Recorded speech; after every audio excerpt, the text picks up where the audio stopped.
All right, friends, get ready for another sub-zero start tomorrow morning for portions of central Indiana. This cold is getting old. But there's relief in the forecast, I suppose, if you can call 30 degrees relief. Thanks for inviting us in. It's warm inside here at the Channel 13 studios. It's 11 o'clock. Angela, this cold is becoming this constant complication for all of us. Yes, we were happy with 20 today, if that says anything. And the complications, you're right. Icy roads, still snow-covered roads in some locations, and school delays. Dozens and dozens of them again tomorrow morning. They're all scrolling along the bottom of your screen. So yes, the impacts from this winter storm and the cold continue. We're already sub-zero in Kokomo and Lafayette. These are not wind chills. These are actual air temperatures. -2 in Kokomo. It is 3 below zero in Lafayette. We're hanging steady in the single digits. Indianapolis at 7, 7 in Shelbyville, and 5 in Richmond. Early tomorrow morning, most of us will be near or just below zero.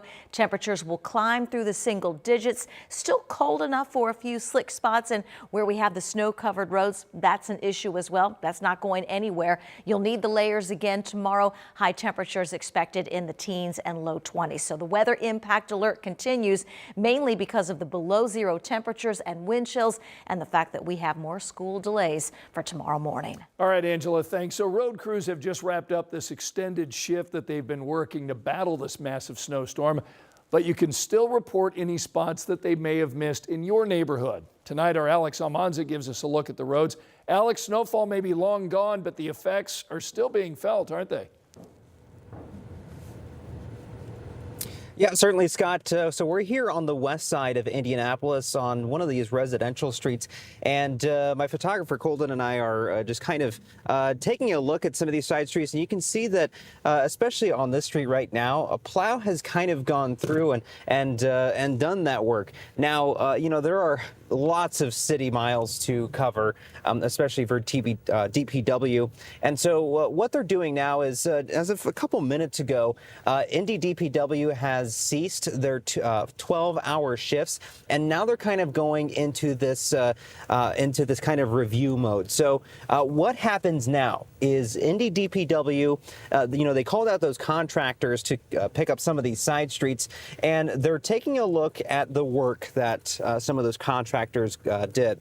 Now, if streets like this are cleared and the side streets have been cleared and there's not much snow in the way, then those contractors did a pretty good job. Now, if they didn't do a good job, meaning that there is snow sometimes kind of in the middle of the road with tire tracks on kind of surrounding each side, it probably means that plow didn't make it either all the way through or they didn't really do like a quick pass through. So DPW can call those contractors back out and say, hey, we need you to cover this spot again. And so that's where residents can kind of go online. They can even call the Mayor's Action Center and say, hey, we've got this street that hasn't been plowed. We haven't seen a plow.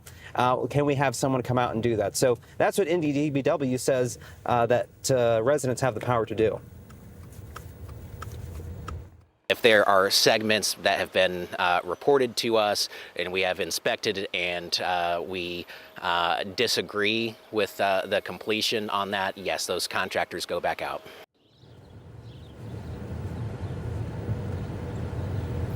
So again, those side streets are still, most of them that we've seen, they're pretty much cleared all the way. But of course, it's easy to miss some of those other very small streets. And just a reminder for residents that sidewalks and driveways are still a responsibility of residents. So make sure that you're taking care of those sidewalks, and then Indy DPW is, of course, making sure that each side street is covered. So remember, if you have an issue, call Mayor's Action Center. You can go online and fill out a little form and just say, hey, we've got an issue. So for the most part, Scott, we're not seeing any side streets that haven't been plowed, which means crews are doing the work. All right, Alex Almanza reporting live here in Indianapolis. Thanks so much.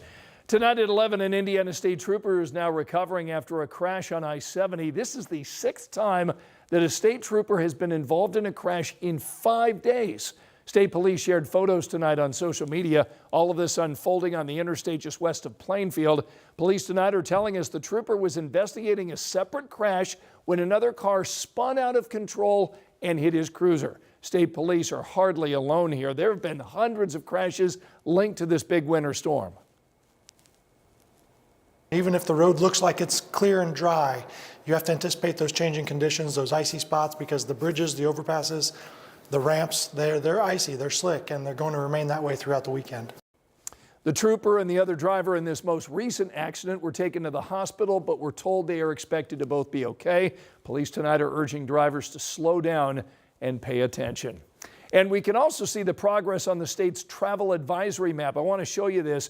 The yellow and gray that you see here on the map, those are good things. Yellow is the lowest level of a local travel advisory, so that means you need to use caution if you're out on the roads and avoid areas with dangerous conditions. The gray here that you see across Indiana, that's all good, no elevated status reported in those Indiana counties. Now, if you do need to know how cold it is or you want to just dream of warmer days ahead, be sure to get our WTHR weather app, because that allows you to check the current conditions, the 7-day forecast, and read the weather blog right there on your phone. It's a free download. Get it before you go to sleep tonight. You'll find it in the App Store.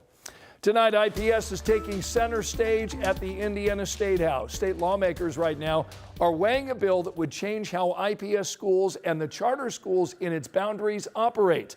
House Bill 1423 would create a new governing body to oversee all those Indianapolis schools.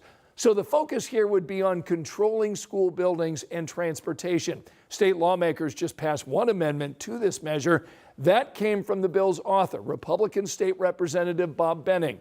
Under this change, charter schools have options to opt out of parts of the bill. But if a charter school does that, it would then have to give up access to certain available funding. The amendment also changes the timeline for schools to follow a single academic performance framework, pushing it to 2028 instead of later this year. If the school is not meeting the performance standards that have collaboratively been agreed upon, they will, the charter school authorizer is to close a charter school. IPS, the same, is supposed to close their school. If either entity fails to do it, you would hope that IPEC would have the authority, and the way it's drafted now, IPEC can appeal to State Board, and State Board can close the school. The full House is scheduled to vote on this bill on Monday. Here's a look at the other stories making headlines right now. An Indianapolis teenager is now charged as an adult, accused of shooting and killing his barber. Police say 35-year-old Stephen Koch showed up to an apartment building to trade his watch for a gun from 16-year-old Dominique Sherman. This happened back in November. A doorbell camera captured the shooting at 39th and Pennsylvania, just blocks away from the apartments. Sherman is now due to make his first court appearance tomorrow morning on murder charges. A person is now under arrest tonight for a burglary in Frankfort. Police say the suspect led them right to him. Footprints left behind in the snow. Investigators say they found them when they arrived at the targeted home. They followed them to another house where they found the stolen items and the suspect. Tonight, FEMA is approving $4 million in funding to support recovery efforts tied to the storms that we saw here in Indiana last spring. That money will go to multiple counties in central and southern Indiana, including Bartholomew and Decatur. This will help cover road repairs and infrastructure restoration. Tonight, Coca-Cola is celebrating IU's national champion football team with commemorative cans, so you'll be able to find them next Tuesday at stores in Bloomington and here in Indianapolis. They're also making special glass bottles. Those are expected to be available in August. Remember, you can find all of our latest local stories anytime on our 13 News app.